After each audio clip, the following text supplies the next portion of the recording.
I can go faster than you." "You can't," said Bertie. "I can," huffed Thomas. "I'll race you," said Bertie. The drivers agreed to the race going ahead. The station master said, "Are you ready? Go." Thomas never could go fast at first, and Bertie drew in front. "Why don't you go fast? Why don't you go fast?" called Annie and Clarabel. Wait and see," hissed Thomas. "He's a long way ahead," they wailed. But Thomas didn't mind. He'd remembered the level crossing.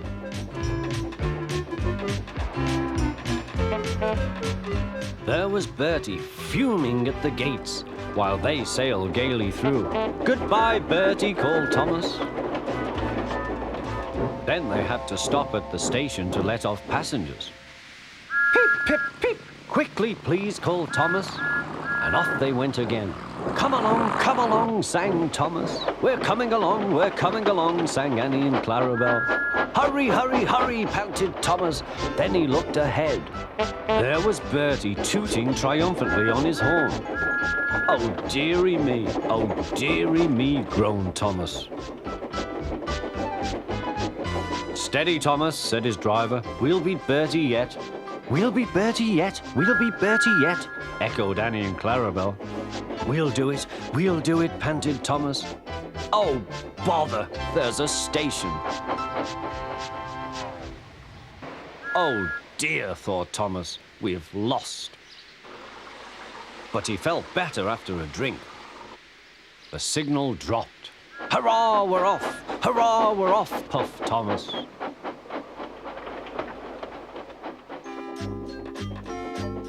As they crossed the bridge, they heard an impatient honk, honk.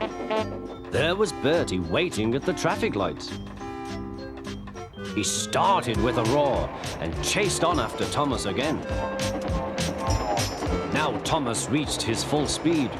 Bertie tried hard, but Thomas was too fast. Whistling triumphantly, he plunged into the tunnel, leaving Bertie toiling far behind.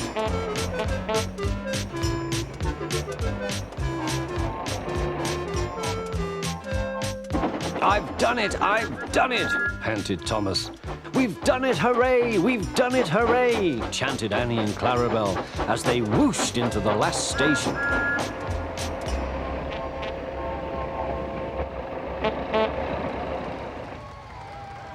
Everyone was there to celebrate Thomas's victory, but they gave Bertie a big welcome too. Now, trucks are silly and noisy. They talk a lot and don't attend to what they are doing. And I'm sorry to say they play tricks on an engine who is not used to them. Edward knew all about trucks. He warned Thomas to be careful, but Thomas was too excited to listen.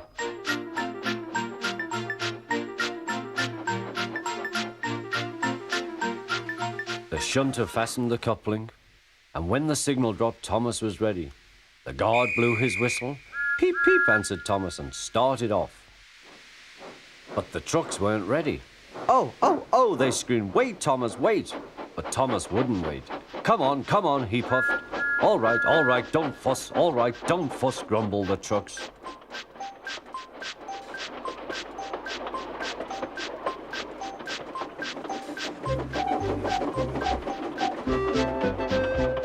Thomas began going faster and faster. Whee! He whistled as he rushed through Henry's tunnel.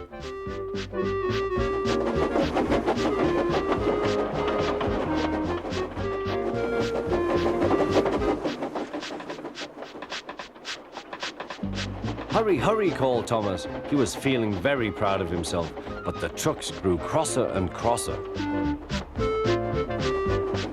At last, Thomas slowed down as he came to Gordon's Hill.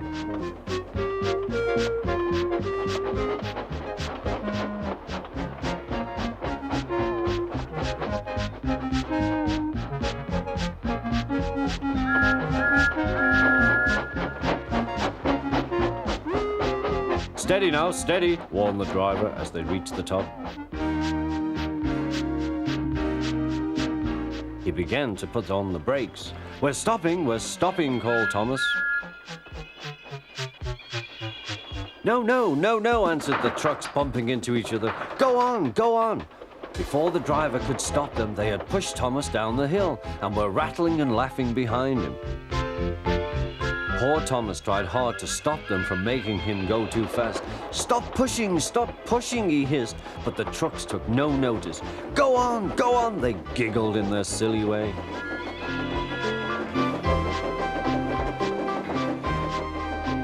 There's the station. Oh dear, what shall I do? He cried.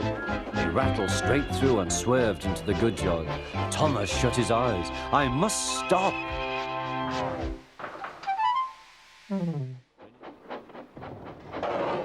Oh, said the trucks. We want a proper engine, not a red monster. James took no notice and started as soon as the guard was ready. Come along, he puffed. We won't, screamed the trucks. But James didn't care, and he pulled the screeching trucks sternly out of the station.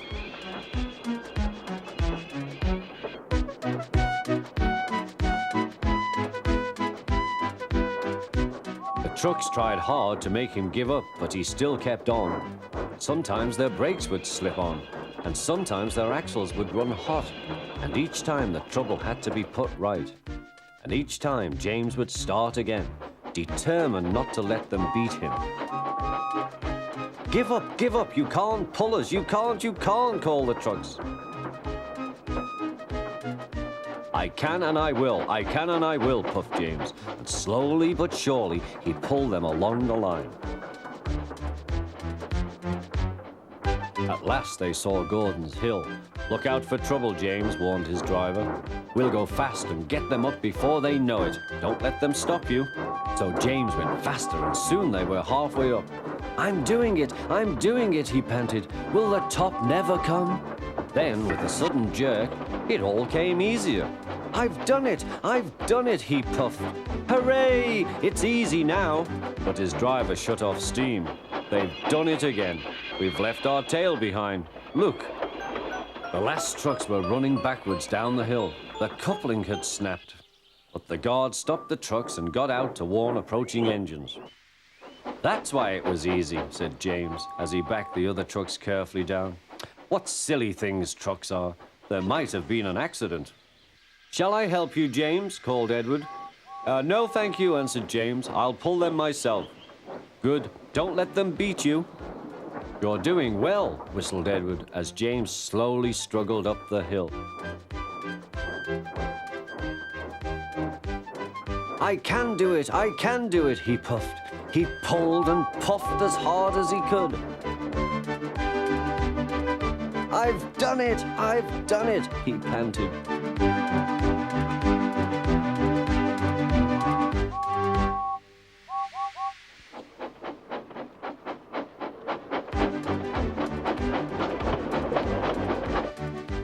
They reached their station safely, and James was resting in the yard when Edward pulled up.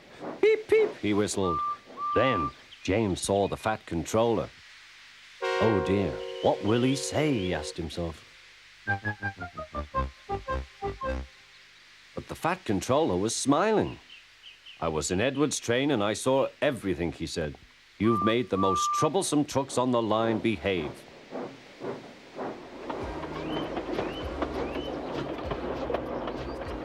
After that, you deserve to keep your red coat. You'll need your snowplow for the next journey, Thomas, said his driver. Huh! Snow is silly soft stuff. It won't stop me.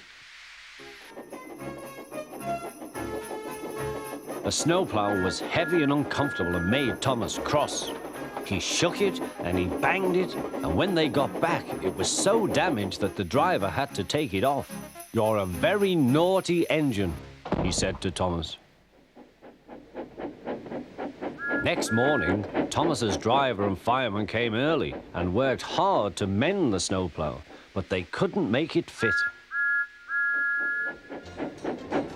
Thomas was pleased. I shan't have to wear it, he puffed to Annie and Clarabel.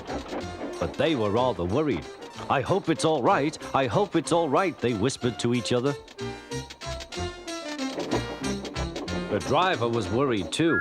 It's not bad here, he said to the fireman, but it's sure to be deep in the valley. Silly soft stuff, puffed Thomas.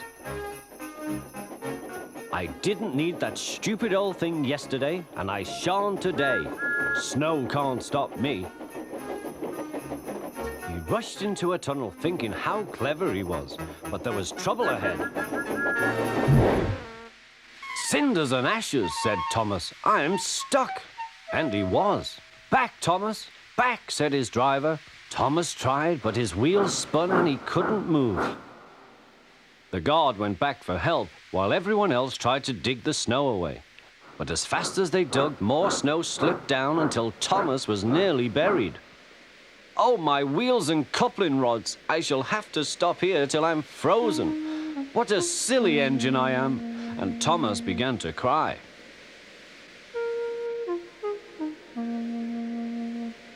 At last, a bus came to rescue the passengers. And then, who should come to Thomas's rescue but Terence? Snow never worries him.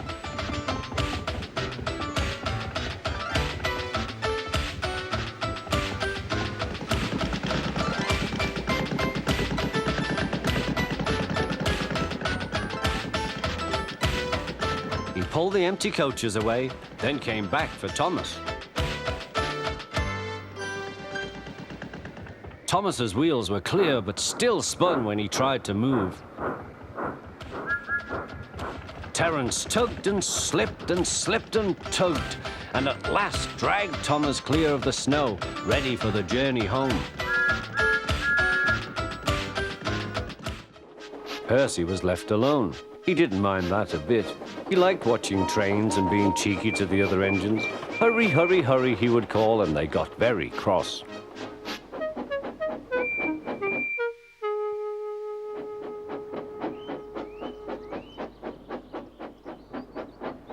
After a great deal of shunting, Percy was waiting for the signalman to set the point so that he could get back to the yard. He was eager to work, but was being rather careless and not paying attention. Edward had warned Percy, "Be careful on the main line. Whistle to the signalman you are there." But Percy didn't remember to whistle, so the busy signalman forgot him. Percy waited and waited. The points were still against him, so he couldn't move. Then he looked along the main line. Peep, peep! He whistled in horror, for rushing straight towards him was Gordon with the express. "Oh!" groaned Gordon. "Get out of my way!"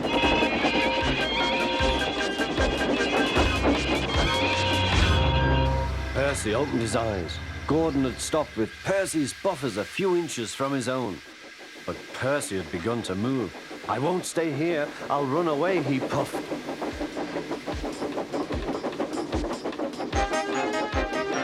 He went straight through Edward's station and was so frightened that he ran right up Gordon's hill without stopping.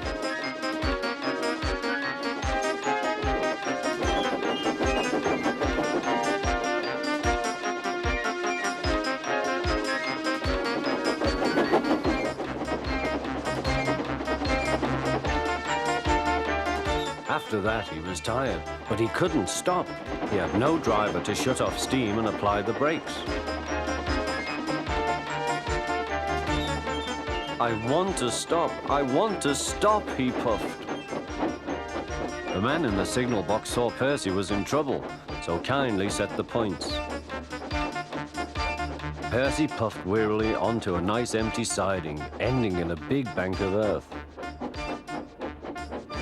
He was too tired now to care where he went. "I want to stop. I want to stop. I have stopped," he puffed thankfully. "Never mind, Percy," said the workman as they dug him out.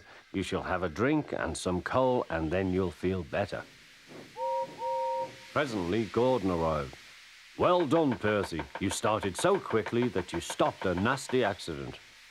"I'm sorry I was cheeky," said Percy. "You were clever to stop."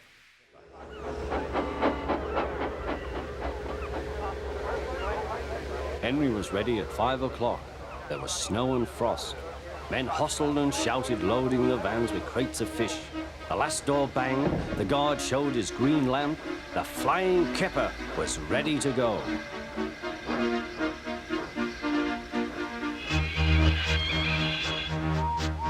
Come on, don't be silly, puffed Henry to the vans. The vans shuddered and groaned. Trock, trick, all right. That is better, puffed Henry.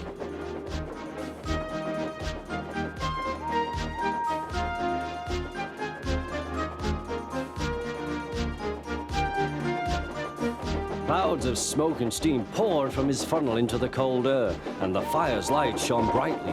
Hurry, panted Henry.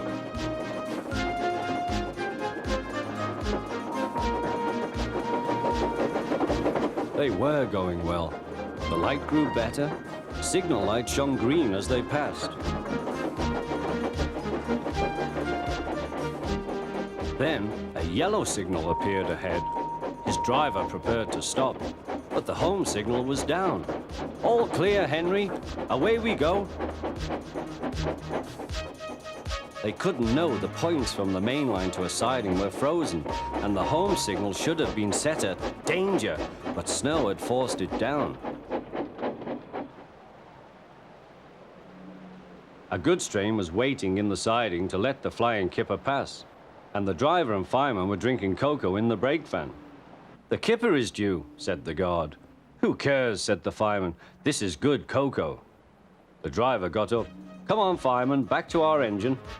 They got out just in time.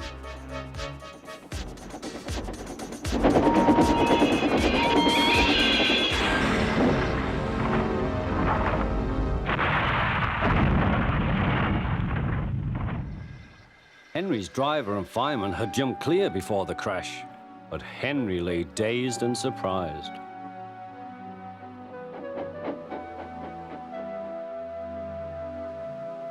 The fat controller came to see him. "The signal was down, sir," said Henry. "Cheer up, Henry, it wasn't your fault. Ice and snow caused the accident. I'm sending you to Crewe, a fine place for sick engines. They'll give you a new shape and a larger firebox. You'll feel a different engine and won't need special coal anymore. Won't that be nice?" "Yes, sir," said Henry doubtfully. A lady and a stout gentleman stood on Toby's platform. He was, of course, the fat controller, but Toby didn't know this yet. "Come on, grandfather," cried the children. "Do look at this engine." "That's a tram engine, Stephen," said the fat controller. "Is it electric?" asked Bridget. "Hush!" hissed Toby. "Shh, shh," said her brother. "You've offended him." "But trams are electric, aren't they?" "They are mostly, but this is a steam tram." "May we go in it, grandfather? Please?" "Stop," said the fat controller to the guard. They all scrambled into Henrietta. "Hip, hip, hooray!" chanted Henrietta. But Toby did not sing. "Electric indeed! Electric indeed!" he snorted. He was very hurt. "What is your name?" asked the fat controller. "Toby, sir." "Thank you, Toby, for a very nice ride." "Thank you, sir," said Toby. He felt better now. This gentleman, he thought, is a gentleman who knows how to speak to engines. The children came every day for a fortnight. Sometimes they rode with the guard, sometimes in empty trucks. On the last day of all, the driver invited them into his cab. All were sorry when they had to go away. And the fat controller and his family thanked everyone. "Come again soon," replied Toby. We will," called the children. And they waved till Toby was out of sight.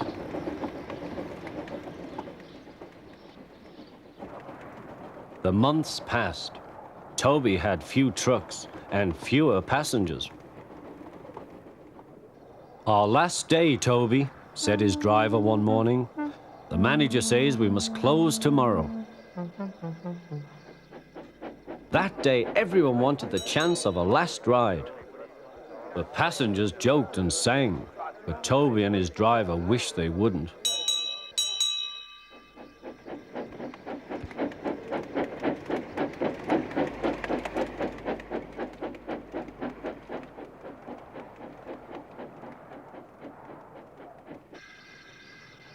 Goodbye, Toby, said the passengers afterwards. We are sorry your line is closing down. So am I, said Toby. Nobody wants me, Toby thought, and went unhappily to sleep. The Fat Controller was having breakfast. He was eating toast and marmalade. The butler came in. Excuse me, sir, you are wanted on the telephone. Bother that telephone, said the Fat Controller. I'm sorry, my dear, he said to his wife. Thomas is in trouble with the police, and I must go at once. At the station, Thomas's driver told the Fat Controller what had happened. Dangerous to the public, indeed. We'll see about that. The Fat Controller spoke to the policeman.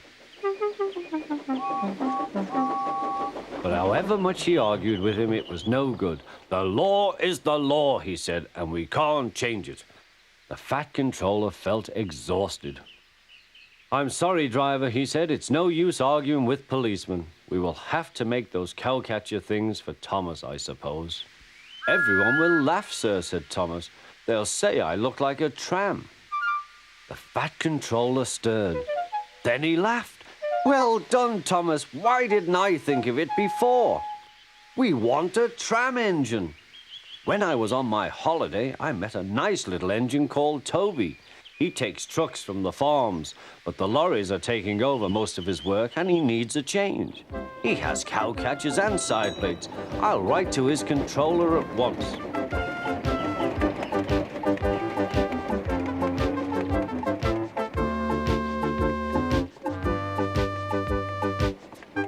A few days later, Toby arrived. That's a good engine, said the Fat Controller. I see you've brought your coach, Henrietta. You don't mind, do you, sir? Asked Toby. The station master wanted to use her as a hen house, and that would never do. No, indeed, said the Fat Controller. We couldn't allow that.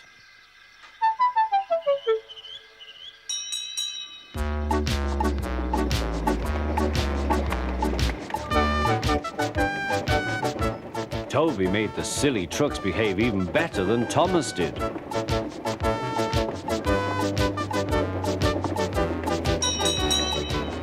Oi, you!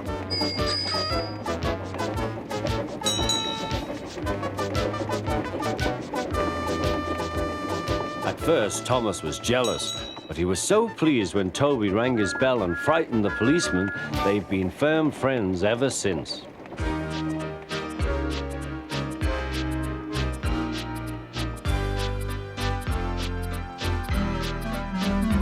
Wake up, Gordon, said his driver. A special train's coming and we're to pull it. Is it coaches or trucks? Trucks, said his driver. Trucks, said Gordon. Puh!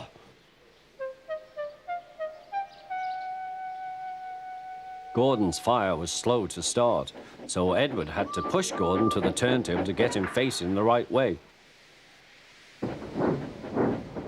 I won't go, grumbled Gordon. Don't be silly, puffed Edward.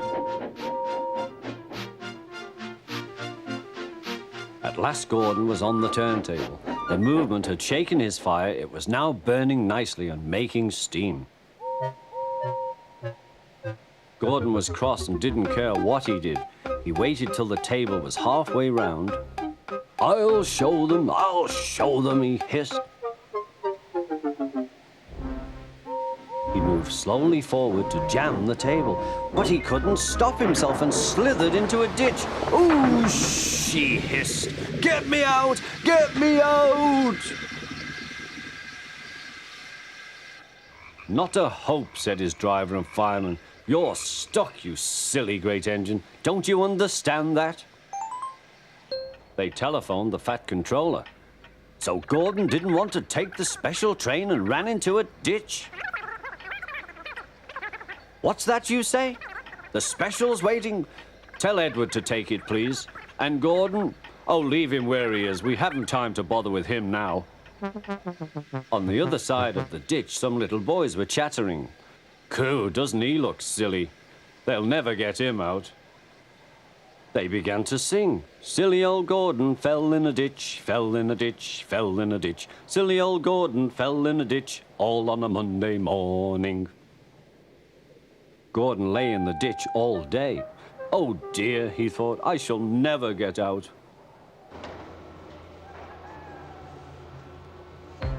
But that evening they lifted Gordon and made a road of sleepers under his wheels to keep him from the mud. Strong ropes were fastened to his back end, and James and Henry, pulling hard, managed to bring him to safety.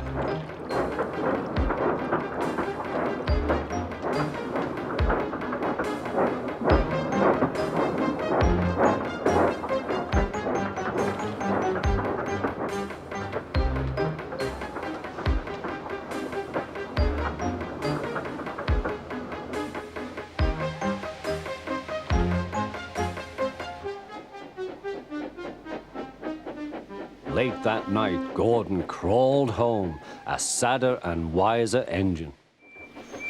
A large hopper was loading his trucks full of coal. Thomas was still being cheeky. Careful, he warned. Watch out with those silly trucks.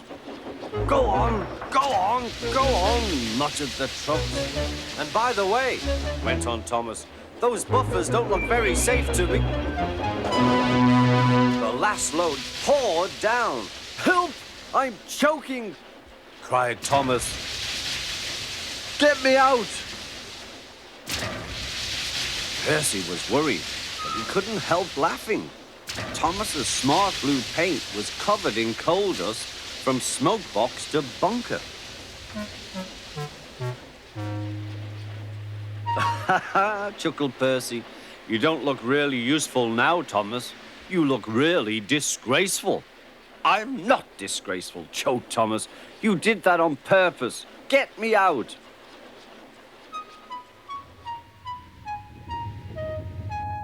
It took so long to clean Thomas that he wasn't in time for his next train. Toby had to take Annie and Clarabelle. Poor Thomas, whispered Annie to Clarabelle. They were most upset.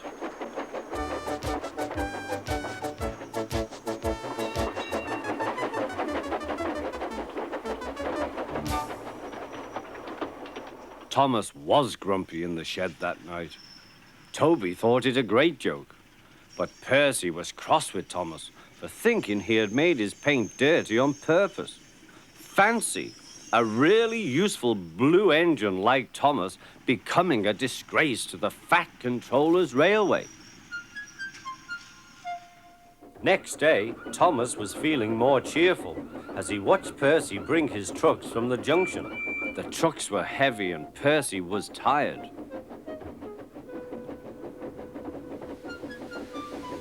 Have a drink, said his driver, then you'll feel better. The water column stood at the end of the siding with the unsafe buffers. Suddenly, Percy found that he couldn't stop. The buffers didn't stop him either.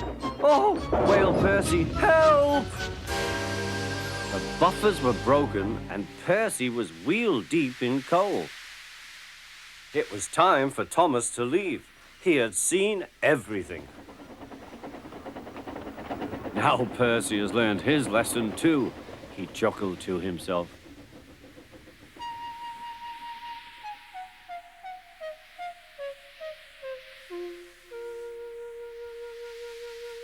That night, the two engines made up their quarrel.